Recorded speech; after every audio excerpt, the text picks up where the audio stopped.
नमस्कार दोस्तों, एक बार फिर से स्वागत है आपका हमारा चैनल सनातन ज्ञान लोक में। आज हम जानेंगे गरुड़ पुराण पहला अध्याय। इससे पहले अगर आप कुछ नया सीखना और जानना चाहते हैं तो चैनल को सब्सक्राइब जरूर करें। गरुड़ पुराण पहला अध्याय। प्राचीन समय की बात है कि नैमिषारण्य क्षेत्र में शौनक आदि ऋषियों ने अनेक महर्षियों के साथ 7000 वर्ष पर्यंत चलने वाले यज्ञ को प्रारंभ किया था, जिससे उन्हें स्वर्ग की प्राप्ति हो सके। उस क्षेत्र में सूत जी पधारे तब ऋषियों ने उनका बहुत आदर सत्कार किया, क्योंकि सूत जी पौराणिक कथा कहने में सिद्धहस्त थे और उन्होंने विभिन्न रूपों से अनुभव प्राप्त किया हुआ था।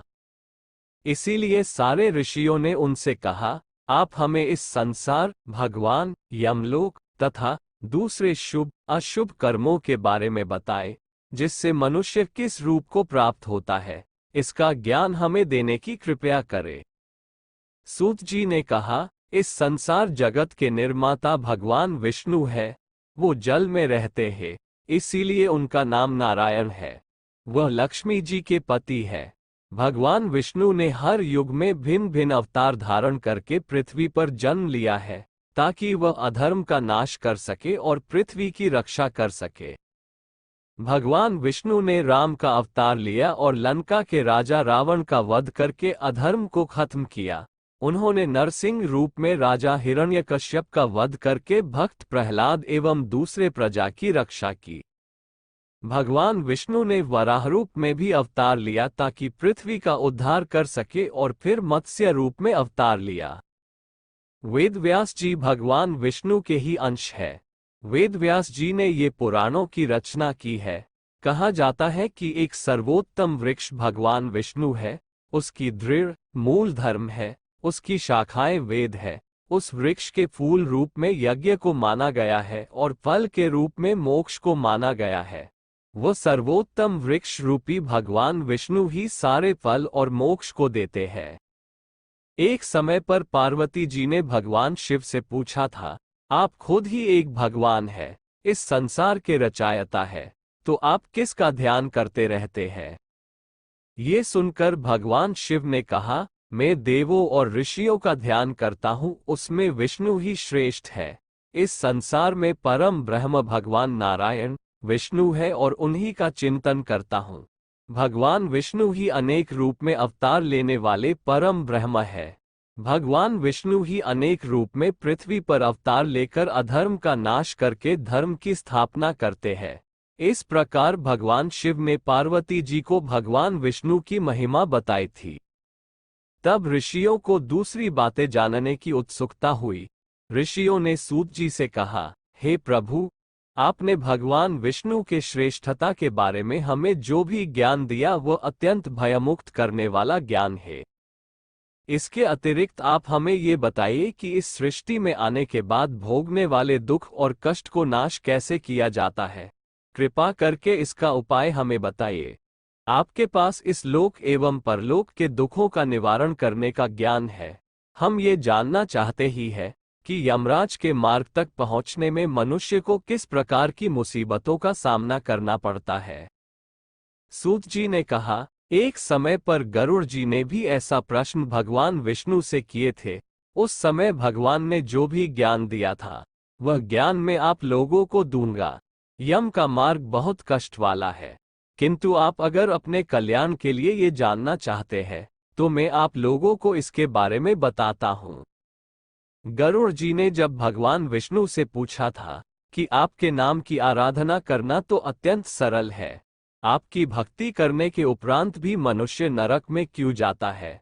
आपकी भक्ति के भिन्न भिन्न मार्ग और गतियां हैं, फिर भी मनुष्य जब आपकी भक्ति से वंचित रह जाता है तो उसे ये दुर्गम मार्ग कैसे मिलता है और इसके कष्ट क्या हो सकते हैं?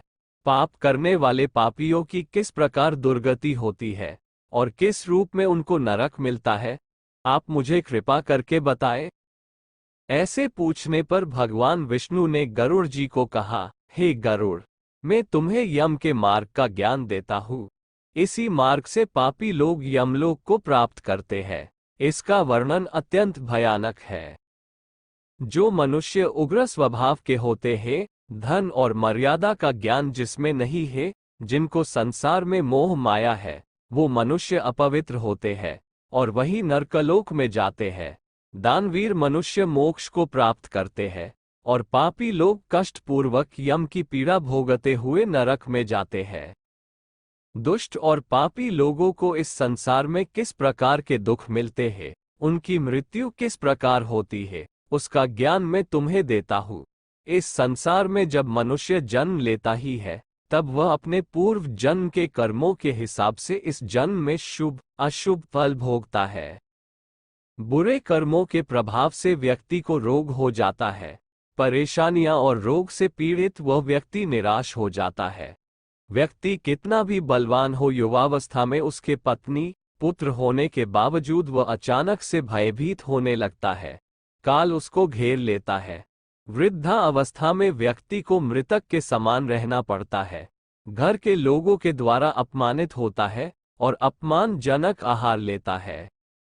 आहार लेने की शक्ति कम हो जाती है और इसकी वजह से चलने फिरने की शक्ति भी कम हो जाती है। कफ के कारण स्वर्ण नलियां चल नहीं पाती। स्वास्थ्य बिगड़ने लगता है। खटिया पे पड़ा रहता है। मृत्यु के निकट आ जाता है। मृत्यु के निकट आने पर देवता जैसे मनुष्य की दृष्टि भी दिव्य हो जाती है। मरते समय पापी के पांचों तत्व अपने स्थान छोड़ देते हैं और उसका एक क्षण भी मुश्किल से बीतता है। मनुष्य को इतनी पीड़ा होती है जितनी बिच्छू के काटने से होती है। यमदूतों के भय से उसके मुंह से जाग और लार गिरने लगती है। ऐसे ही पापियों के प्राण जब निकलते हैं तब उनको यमदूत मिलते हैं।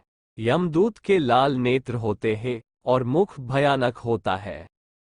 उस समय यमदूत अत्यंत क्रोधित होते हैं और उनके हाथ में पाश और दंड होता है और वह दांत को पिसते हैं। उनके मुख काले और नख विशाल होते हैं। उनको देखकर प्राणी भयभीत होकर मलमूत्र का त्याग करने लगता है।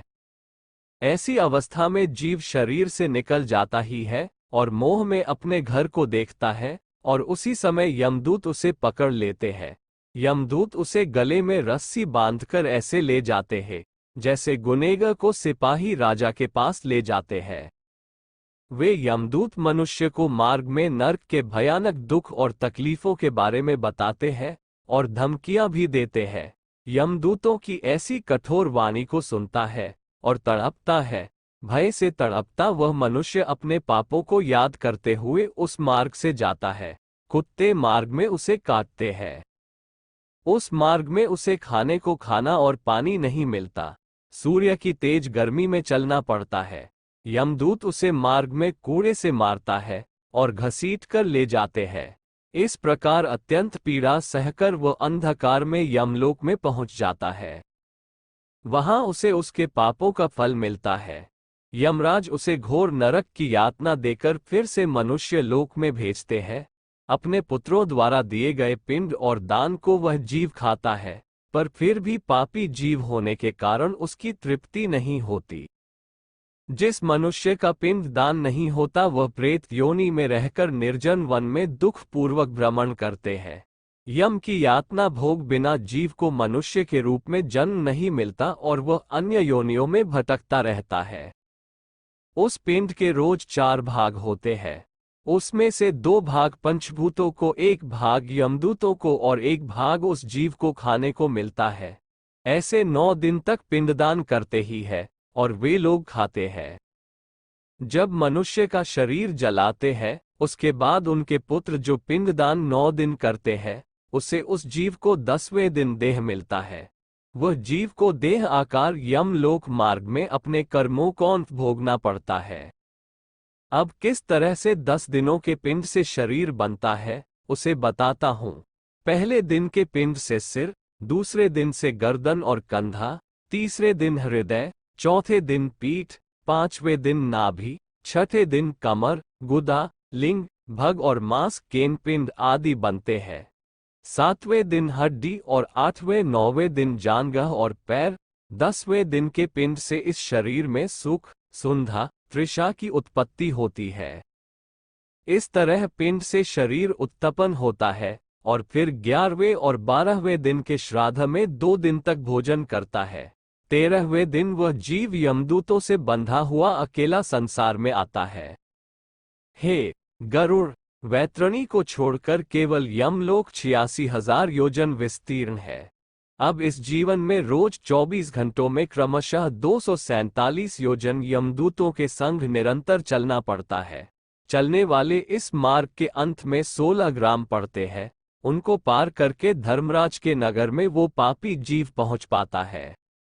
उन सब नगर के नाम कुछ इस प्रकार है: सौम्यपुल, सौरीपुर, नगेंद्र भवन, गंधर्व, शैलागम, क्रौच, क्रूरपुर, विचित्र भवन, दू, खद, नानक्रंदपुर, सुतप्त भवन, रौद्र नगर, प्रयोवर्षण, शितध्य, बहुभिति के नाम से जाने जाते हैं। इसके बाद यमपुर है। यमलोक में जाने वाला मनुष्य अत्यंत पीड़ा भोगता है और अपने कर्मों को याद करते हुए पीड़ित होता रहता है। अपने कर्मों के विषय में चिंतन करता हुआ अनेक दुख भोगता है। इस पर भी यदि वो दोबारा जन्म प्राप्त करता है, तब उसी प्रकार भगवान को भूलकर कर्म करता है कि घर में कल की अवतार धारण करेंगे। हे ऋषियों, भगवान नारायण के असंख्य अवतारों में से यहाँ पर मैंने कुछ ही अवतारों का वर्णन किया है। सारे ऋषि गण उन्हीं को पूजा आराधना करते हैं। उसमें मनु और अन्य उत्तम ऋषि से ही जगत की रचना हुई है। इनकी पूजा व्रत आदि करना चाहिए। पूर्व काल में मैंने इसी गरुड़ पुराण को भगवान वेद व्यास के द्वारा सुना था।